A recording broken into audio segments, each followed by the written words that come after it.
Hi there, welcome back to the channel, and I'm here today with Brad. George, how you doing, Brad? Very good, Seb. Very good. Okay, he's currently in the car at the moment, so he hasn't got his video on. But what we're going to do here is we're going to discuss the Premier League fixtures which got announced today. So let's dive into it. Looking forward to the show. Very, very, very much so. Okay, right. So Arsenal start the season away at Brentford on the 14th of August. So a newly promoted team is never easy. What do you think? Look, I think it's going to be a difficult game. They're going to come with something to prove. We had a pretty decent end to the season last year, or not last year, last season, a couple of months ago.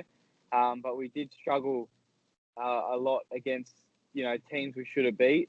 So yeah, I think this one's going to be a difficult game, but I think definitely should be able to get the 3 points for the first game of the season. Yeah, I fully agree. Well, whenever you play these newly promoted teams, it's never easy to play them very early or straight away, as they always will just come in with no fear. They'll come in the ground. Looking forward to it, and also it's away from home, so that stadium's probably going to be packed if fans are allowed back in, or that many are. But yeah, it should definitely be a first game to look forward to. But yeah, it is really a game we really should be expecting to win. Definitely, yes.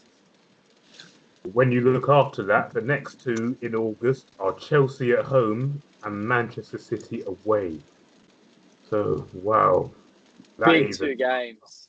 that is a tough start. And what that actually means is that that's more pressure for Arsenal to get their business done early. We can't really be messing around once the season starts. We need to have the core of our signings in early just before the season starts. Give them a bit of a pre-season.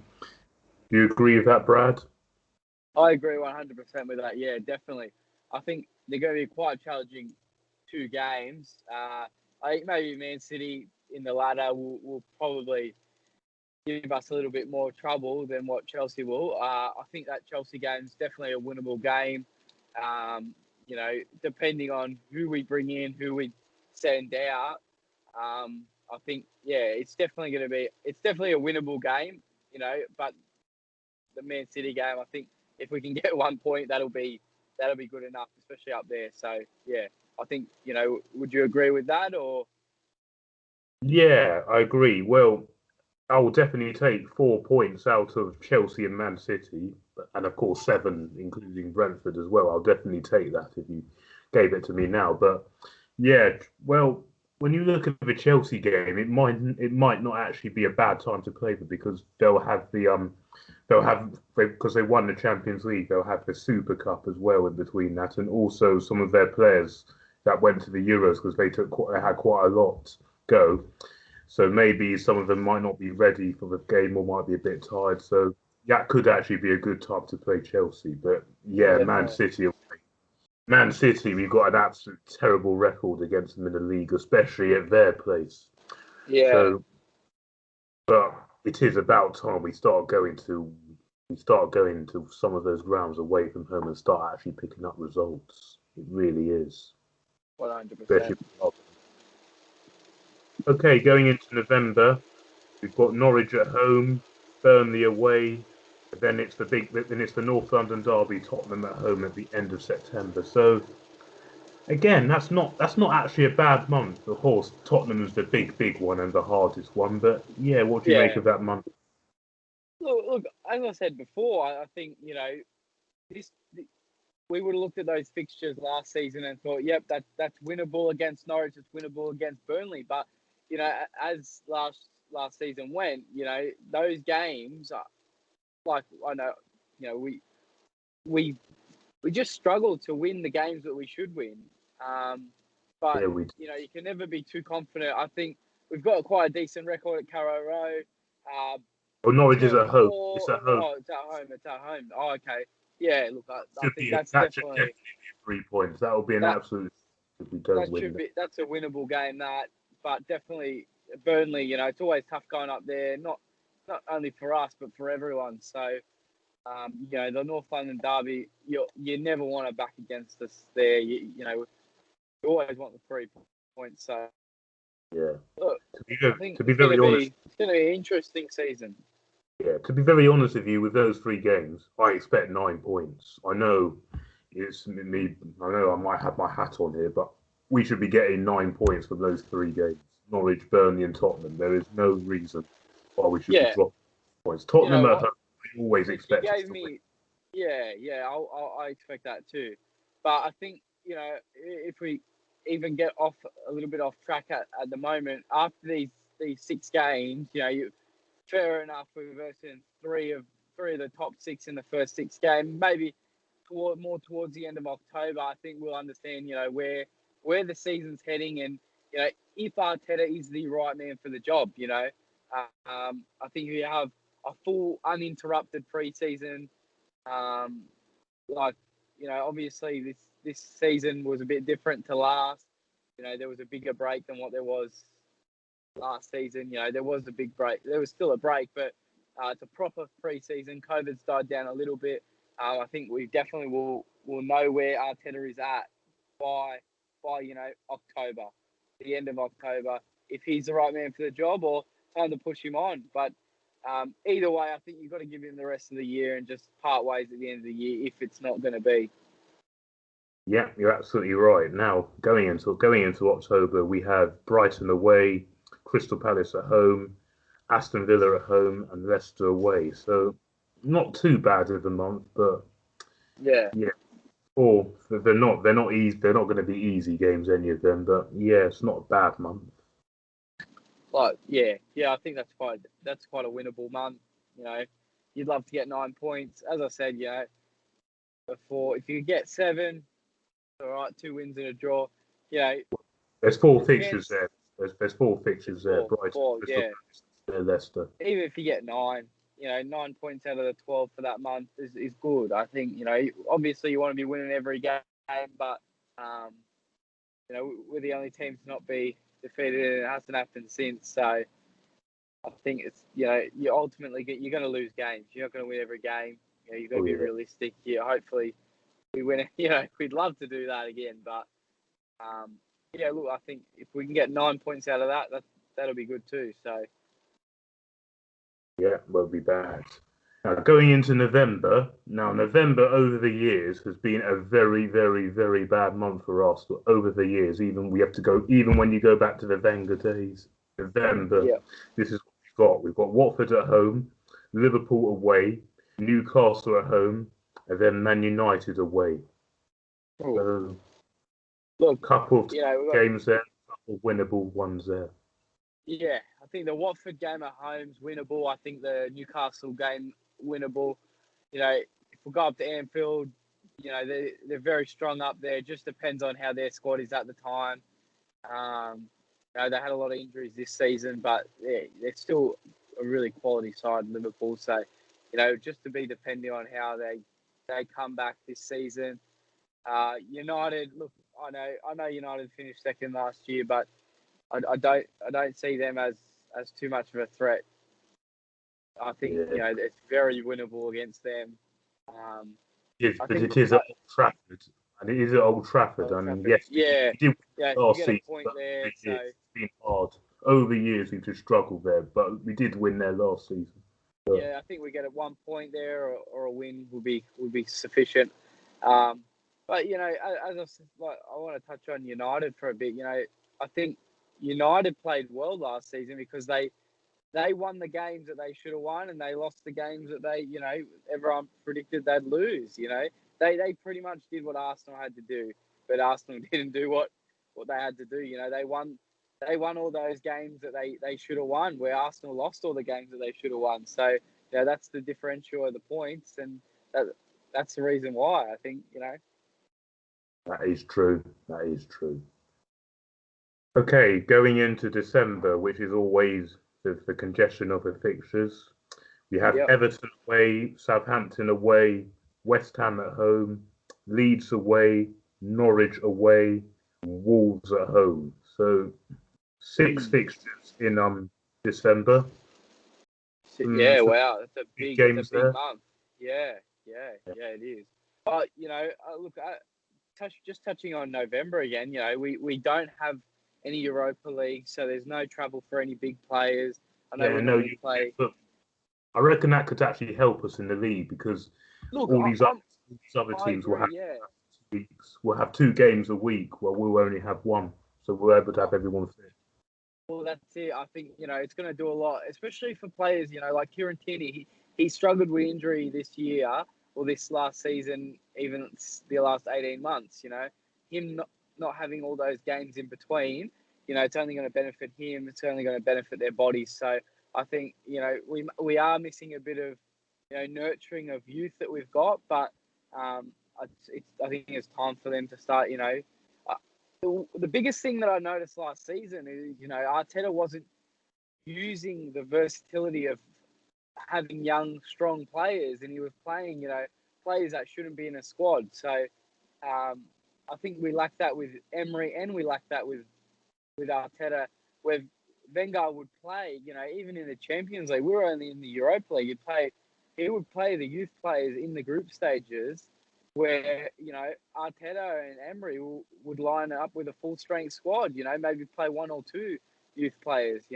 We've got such good quality youth that needs to be developed, and I think that lacked last season and the season before, and that's why we've got such a problem. I know Saka and Emil Smith Rowe, but Balogun, we were going to lose him. Reece Nelson's development, that's held up a lot. Maitland-Niles, he wants to play centre mid. I think he's got to go this summer either way. Yeah, you do make some good points. You do make some very good points there, and I completely agree. Okay, going into January, this is a hard. We've got Man City at home on New Year's Day. We've got Tottenham away and Burnley at home at the end of the month. So, we'll also have the FA Cup in between them. But yeah, wow, that's a big week. That's a big month. Yeah, definitely. I think January might be the position where we're at, where it's do or die. We either take a couple of points at Spurs and take a couple of points at City. Maybe if we just take one at both, as long as we can get a point, not have any losses there. I think we're good to go. But I think January, February, we'll have a good understanding of how the season will pan out for us. Sorry, we've got into February. Who we got? February, we got Wolves away, Chelsea away, Brentford at home, and then Liverpool at home. So that's tricky. Whoa, that's a big month. Yeah. Wolves at the Molineux. That's a big game. Always hard there. Oh yeah. Chelsea away. That's a big game as well, and also Liverpool away. We should beat Brentford at home, but Liverpool at home. I think definitely a winnable game. I guess it's hard to say hard to comment on these games without seeing what the squad's going to look like at the end of the season. But maybe quickly go through the rest of this and speak about what we need for this summer, I guess. Yeah, definitely. Okay, going into March, we have Watford away, Leicester at home, and then Aston Villa away. So 3 okay fixtures, but 3 winnable fixtures. Yeah, definitely. Well, we have lost the last 2 at Villa, but we should really be going there and trying to get points. Yeah. Okay, going into April, so entering the business end of the season, when we look at like the run-in, if we're like competing in for the top 4 or competing in for a European place, or if possible competing for the title, but I'm not sure that will happen. Then people will look at these games, and then these will be the most important ones. So we've got in April, we have Crystal Palace away, Brighton at home, Southampton away, Man United at home, and then West Ham away. So if you look at those 5 fixtures, it's not bad. Man United, of course, is going to be big. Southampton is never easy. Palace is never easy, and neither is West Ham. What do you make of that? Oh, look, I think West Ham were a good side this season. You know what? I think all those games are winnable games. You know, for the squad, but 5-15. So if we can walk away with 10 points or 10 plus points, I think that'll be a good April. And into May for the last couple of games of the season. Yeah, the last 3 games are Leeds at home, Newcastle away, and Everton at home. That's actually a good end to the season. That is a good. Very, very good end to the season. Yeah, definitely. Yeah, What is your predicted? What do you think we're going to finish? Top 6, top 4. well, what I honestly feel we need to happen this season is because we haven't got any European football. We've got 1 game a week. We really should be mounting a big, serious push for that top 4. There is no reason why we shouldn't. 100%.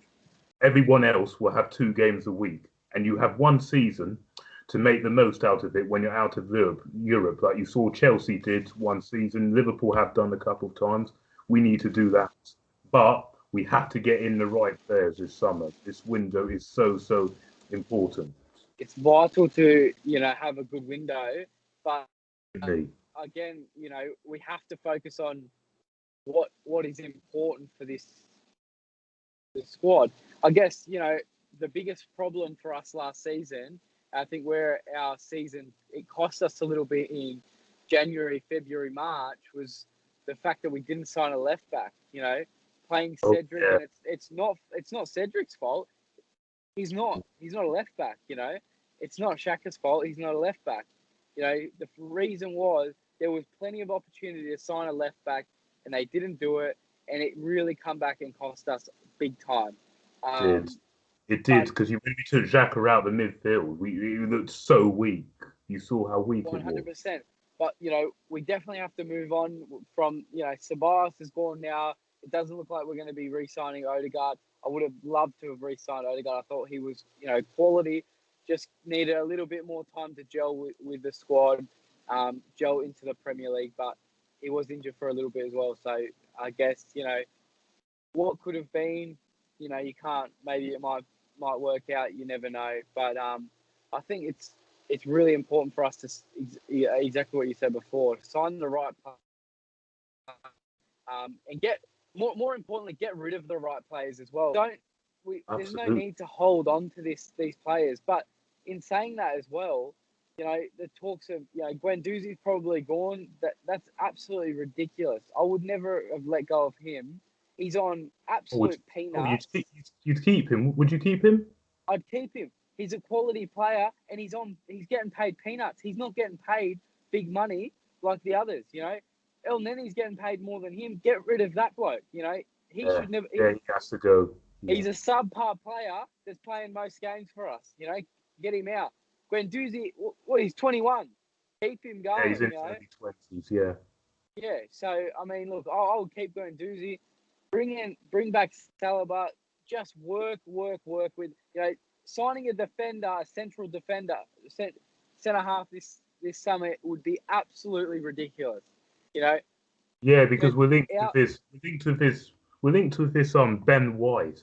He's a good defender, but I don't really feel that's a priority because we have actually got too many of those type of defenders. We've got three quality defenders. We've got Rob Holding, who maybe to some isn't he's no Harry Maguire, but he does the job.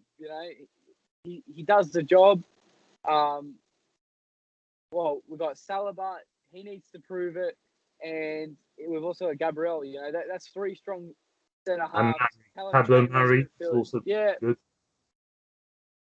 But focus on getting a replacement left back, because when we've got the squad, but we've definitely got to find someone to release the full potential of Partey. He was a bit quiet this season, but we really need to just focus on our attack. I guess maybe getting rid of either Aubameyang or Lacazette this season might do us, this summer might do us a world of good, but you never know. It's really hard to say who we need to bring in because we don't know the budget. There's no point trying to buy you know, a big name player with a small budget. We're obviously going to have the pool. Anyone says that we don't have the pool is, you know, it's just out of their mind. So we've definitely got the pool, but who's available and who wants to, you know, who wants to come on board is another question, because I think Arteta's got his work cut out for him in pre-season, and it's hard. I think letting go of Granit Xhaka would be a big loss. Yeah, as long as we replace Shaka with like quality, like there's Basuma out there, there's also Neves who we've been linked with. I would definitely get rid of a number of players this season. I would get rid of Ketia. He needs to go. Yeah, I would send it on loan. Try and make some money out of Joe Willock. Played well for Newcastle. Try and make some good money out of him. Big money for Willock, otherwise give him a second. We need to become a sellable club. You know, we just don't need to hold on to players with big contracts. We just need to sell them for profits and keep going. Yeah, because the squad is still quite too big. And with no European football next season, the squad will need to be trimmed. It will need to be trimmed. Still quite big. So, yeah. You still there? Are you still there?